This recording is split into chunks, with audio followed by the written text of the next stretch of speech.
नमस्कार दोस्तों, आज हम बात करेंगे फ्यूचर और ऑप्शन सेलिंग के बारे में, साथ ही डायरेक्शनल और नॉन डायरेक्शनल हेजिंग स्ट्रैटेजीज पर भी चर्चा करेंगे। ये वीडियो आपके लिए है अगर आप F&O मार्केट में सेलिंग के जोखिम को कम करना चाहते हैं।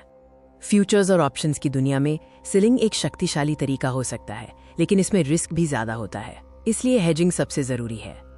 F&O सेलिंग, खासकर ऑप्शंस में टाइम डिके का फायदा उठाने का एक बेहतरीन तरीका है, लेकिन इसमें अनलिमिटेड लॉस का जोखिम होता है, इसलिए हेजिंग इसे सुरक्षित बनाता है। हमारा उद्देश्य आपको डायरेक्शनल और नॉन डायरेक्शनल दोनों तरह की हेजिंग स्ट्रैटेजी सिखाना है, ताकि आप कम रिस्क के साथ F&O सेलिंग कर सकें। आइए सबसे पहले F&O सेलिंग की कुछ बुनियादी बातें समझते हैं। फ्यूचर सेलिंग का मतलब है किसी एसेट के फ्यूचर कॉन्ट्रैक्ट को बेचना। आप ऐसा तब करते हैं जब आपको लगता है कि बाजार में गिरावट आएगी। इसमें मुनाफा अनलिमिटेड हो सकता है, लेकिन जोखिम भी असीमित होता है। ऑप्शन सेलिंग, जिसे शॉर्टिंग भी कहते हैं, में आप प्रीमियम कमाते हैं। इसमें प्रॉफिट सीमित प्रीमियम तक होता है, जबकि लॉस असीमित हो सकता है। ये टाइम डिके यानी थीटा का लाभ उठाता है। F&O सेलिंग में बड़ा रिस्क होता है और इसलिए मार्जिन की आवश्यकता भी अधिक होती है। हेजिंग आपके मार्जिन को काफी कम करने में मदद करता है। अब हम डायरेक्शनल हेजिंग स्ट्रैटेजीज की ओर बढ़ते हैं, जो एक विशिष्ट बाजार दिशा के लिए डिजाइन की गई हैं। डायरेक्शनल सेलिंग में अगर बाजार आपकी उम्मीद के विपरीत चला जाता है, तो आपका नुकसान तेजी से बढ़ सकता है। हेजिंग इस नुकसान को सीमित करता है। एक सरल डायरेक्शनल हेजिंग स्ट्रैटेजी है फ्यूचर के साथ एक ऑप्शन खरीदना। उदाहरण के लिए, अगर आपने फ्यूचर बेचा है, तो आप अपने रिस्क को कवर करने के लिए एक कॉल ऑप्शन खरीद सकते हैं। बेयर पुट स्प्रेड एक डायरेक्शनल हेजिंग का बेहतरीन उदाहरण है। इसमें आप एक OTM पुट बेचते हैं और उससे ज्यादा OTM पुट खरीदते हैं। ये आपको एक निश्चित रेंज में मुनाफा कमाने और नुकसान को सीमित करने में मदद करता है।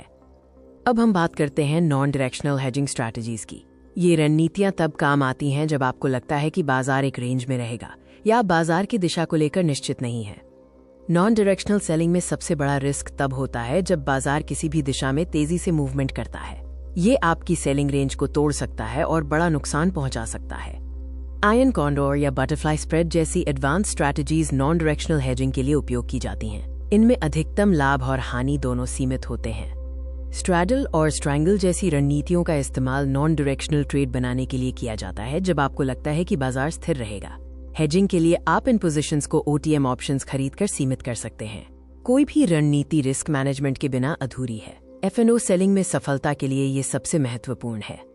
हेजिंग इसलिए जरूरी है क्योंकि ये आपके ट्रेड को अनलिमिटेड लॉस से बचाता है। ये आपके कैपिटल को सुरक्षित रखता है और आपको बाजार में बने रहने का मौका देता है। हमेशा अपने कैपिटल के अनुसार सही पोजीशन साइजिंग का उपयोग करें। एक ही ट्रेड में अपनी सारी पूंजी जोखिम में न डालें। छोटे लॉट से शुरुआत करें। संक्षेप में कहें तो F&O सेलिंग में मुनाफा कमाने के लिए डायरेक्शनल और नॉन डायरेक्शनल हेजिंग दोनों ही रणनीतियां महत्वपूर्ण हैं।